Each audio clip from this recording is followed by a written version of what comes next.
famous Goldie painting portrays the imagined physical suffering of Māori on reaching New Zealand. Note that there are no crop plants or animals on board, nothing to indicate any preparedness for settlement. The scene is overly dramatized, of course, but this is essentially how many still imagine the islanders arriving. There's been a long tradition of downplaying the navigational achievements of Polynesians and Micronesians. Among the notable exceptions is Sir Peter Buck's Vikings of the Sunrise, and Wakamoana, which accompanied an international exhibition on the topic. It elaborates on the study of the navigational skill of Pacific peoples. This is in contrast to the book on the right, which envisages Polynesians heading off in large, fully laden voyaging canoes with no particular destination in mind. It envisages no prior return voyage of exploration, and hence no need of any navigational skill. As the author puts it, it's certainly heroic, but not necessarily skillful. So which view is correct? To find out, we will here explore two largely neglected lines of evidence. 1. How well prepared the settlement voyagers were for establishing permanent settlements, as reflected in what they were actually carrying at the time. And 2. The known extent of their navigational knowledge.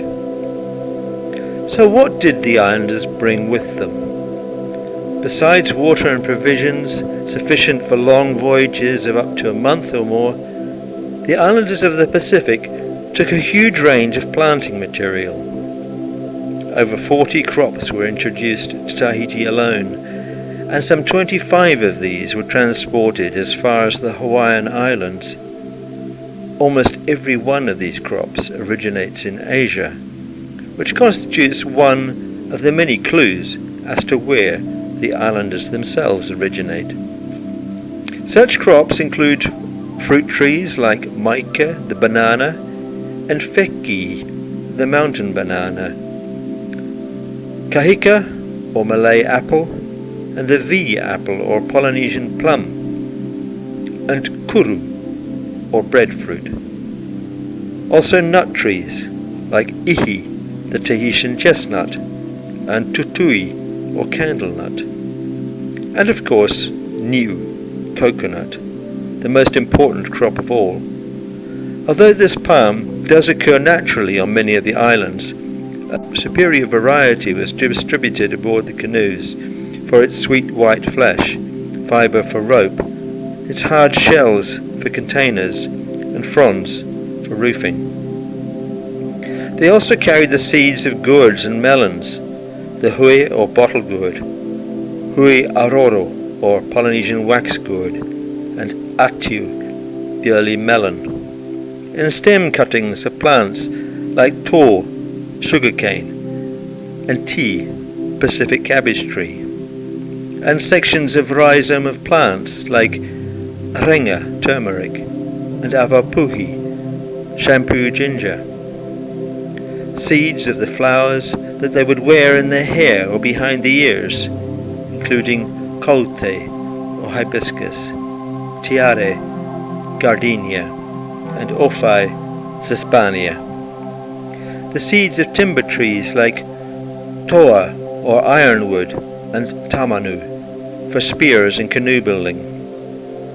Rhizomes of kohe or Polynesian bamboo for masts, etc. For the fibre that they needed to make capes, mats and sails, they carried the seeds of hara or fara, the pandanus, and stem cuttings of ote or paper mulberry. On board was a good supply of tubers of their fruit plants, such as taro and kape or giant taro, and ufi, the greater yam, and pia or Pacific arrowroot, and most intriguingly of all, the odd one out, the kumara from South America. They had animals on board too, the kuri, Pacific dog, and kiore, the Pacific rat, Puaka, the Polynesian pig, and moa, the chicken.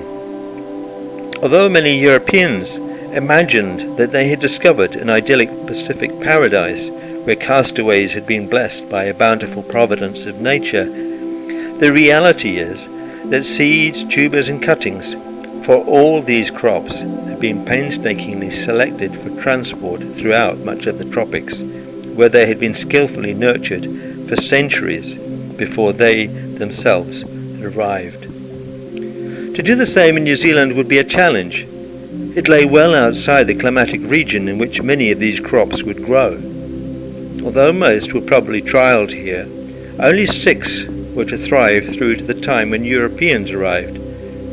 Kumara and taro, uwhi, the greater yam, aute, the paper mulberry, hue, the bottle gourd, and tea, the Pacific cabbage tree. There was no real need here for either pigs or chickens, for New Zealand had so much wild meat, including seals, along the coast, and far larger kinds of moa roaming naturally in the dunes and forests. The Māori settlement canoes did, however, carry kuri, the Pacific dog, and kiore, the Pacific rat. As for how extensive their navigational knowledge was, we can see reference in the voyaging traditions of New Zealand Māori to the sun and stars as guides. However, the most telling evidence comes from a Tahitian navigator named Puaka, who sailed with Captain Cook.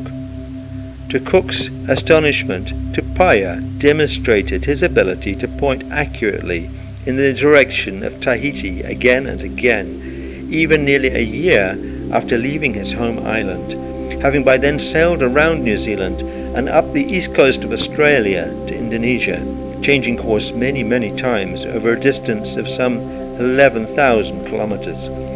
To this day, we still don't understand how he was able to do this without recourse to any instruments of navigation. Here is a map showing the known geographical extent of Puaka's navigational knowledge within the tropical Pacific. It shows a remarkable overlap with the extent of pre-European voyaging that we can confirm from archaeological evidence. This map also reveals that voyagers were crisscrossing much of the Pacific, with many of these canoes sailing in the opposite direction to voyages of settlement. It seems that when Te Rangihiroa or Sir Peter Buck called Polynesians the supreme navigators of history, he was right after all.